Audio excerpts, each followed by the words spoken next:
School புள்ளையோடு கடத்தப்பட்டது. அந்த சந்தர்ப்பத்துல இந்த புள்ள அதை காப்பாற்றுறதுக்கு முயற்சி செஞ்சு மிச்சம் காயங்களோட இன்னைக்கு ஊட்டிக்கிறாரு. இப்படி ஆக்கள் சமுதாயத்துல புகழப்படணும். அதே மாதிரி இத மாதிரி சமுதாயத்துல இன்னும் ஆக்கள் உருவாகணும். அந்த அடிப்படையில நாங்க அக்குர்நலில் வந்திரோம். இவருக்காக குரூப்ல நாங்க போட்டிருந்தோம். இவருக்காக சின்ன ஒரு ஹெல்ப் பண்ண சொல்லி அந்த அடிப்படையில எங்களுடைய ரிபாஸ்ல தம்பி நஸ்ரி ஜப்பான் அக்குர்ன பத்ரி மாலாயராங்கிட்ட அவர் ஜப்பான்ல இருந்து உடனே கோல் அடிச்சு அவரான ஒரு சின்ன ஒரு அமௌண்ட் ஒன்று தந்தாரு. பெஸ்டா நாங்க இதை தொடக்கி வைக்கிறோம்.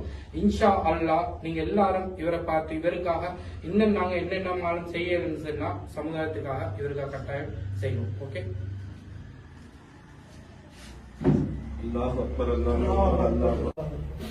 அடுத்தது முக்கியமான ஒரு விடயம் தான் எங்கட அக்குர்னு மற்றது கண்டி எல்லாம் ஒரு குடும்பம் மாதிரி தான் எல்லாரும். மாஷா அல்லாஹ் ஒரு சிறப்பான ஒரு விஷயம் உண்டு. இவரு ஒரு எதிர்பார்க்காத ஒரு நேரத்துல தன்னுடைய ஒரு முயற்சிய தன்னை ஒரு உயிரை பணயம் வைத்த மாதிரி ஒரு முயற்சி ஒன்று செய்கிறாரு. அது என்ன இன்சிடென்ட் அது எங்களுக்குள்ள தகவல் இல்ல. இந்த விடயம் நாங்க எதை வச்சு அவதானிச்சோம்னா இது அக்குர்னையோட தொடர்புள்ள ஒரு வாலிபர் எங்க சகோதரர் ஷஃபான் சொல்லக்கூடிய வயரிங் செய்யக்கூடிய சகோதரரோட இந்த வாலிபர் 7 வருடமாக வேலை செஞ்சு கொண்டிருக்கிறாரு. சிறப்பாகவும் நம்பிக்கையாகவும் இந்த அமைப்புல எங்க சகோதரர் ஷூட்டினானா எங்க ஜனீவா மீடியாவை சேர்ந்த எங்க பிரஸ் ரியாஸ் சகோதரர் ரியாஸ் நானா இவருடைய இந்த தைரியம் இத ஒரு ஊக்குவிக்கிற நோக்கத்துலதான் இந்த அன்பளிப்பு சுமார் 50,000 ரூபாயுடைய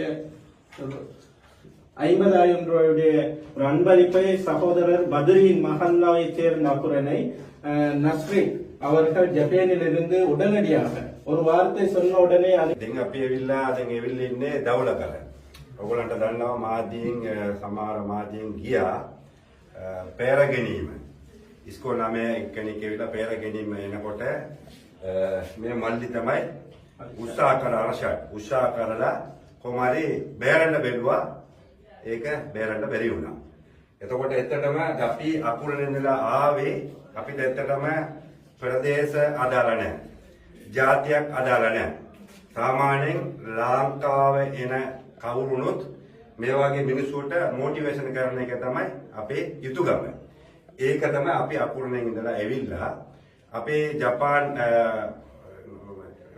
රටේ ඉන්න එකන ඇවිල්ලා 50,000 සල්ලි මුදලක් දුන්නා අපේ චූටි මාත්‍යට. ඒක තමයි මේ මල්ලිට අපි ඒක දෙන්න ආවේ. இது வரும் சமூகத்துக்கு கட்டாயம் சென்றது என பொறுப்பு. காரணம் என்ன சொன்னா எந்த இடத்துல அநியாயம் நடக்குதோ அதை கட்டாயம் தட்டி கேட்கணும். இந்த வயலம் கூட கொஞ்சம் அந்த நடந்த இன்சிடென்ட்டை கொஞ்சம் விவரமா தெரியும். எப்பவுமே நேற்று காலைல 7 மணிக்கெல்லாம் பேச்சு 7 மணி 6 வரைக்கெல்லாம் போறேன். நேற்று கொஞ்சம் லேட் ஆயிடுச்சு போறது. சிடி பஸ் அதனால நான் இந்த கூட எப்பவுமே ஐயா ஸ்கூல் வண்டிக்கிறாங்க உள்ளே போவாங்க. ஐந்தில் போக நாங்கள் இப்போ மீறே இல்லை. இப்போ நான் இன்னொரு அங்கல் ஒன்று இருந்தார். அவரோட பேசிக்கொண்டிருந்தேன். மாமாவோட பேசிக்கொண்டிருக்கோட பிள்ளை 2 பேரும் போனாங்க. அப்புறம் நான் பேசிக்கொண்டிருந்தோட கொஞ்சம் முன்னே போயிட்ட போல கருப்பு வேணும்னு ரெடி நிப்பாட்டிட்டு ஒருத்தன் இறங்கி புள்ளை எப்படி பாட்டி குடிச்சான். குடிச்சு பால் கொடுத்து இருந்து எடுக்கிறதுக்குள்ள கண்டோடனே ஓடி போயிட்டு எப்படி அவனை விசில் அடிச்சு கருப்பு வெளியே போட்டு பிள்ளைக்கு மேலே தான் பொடியை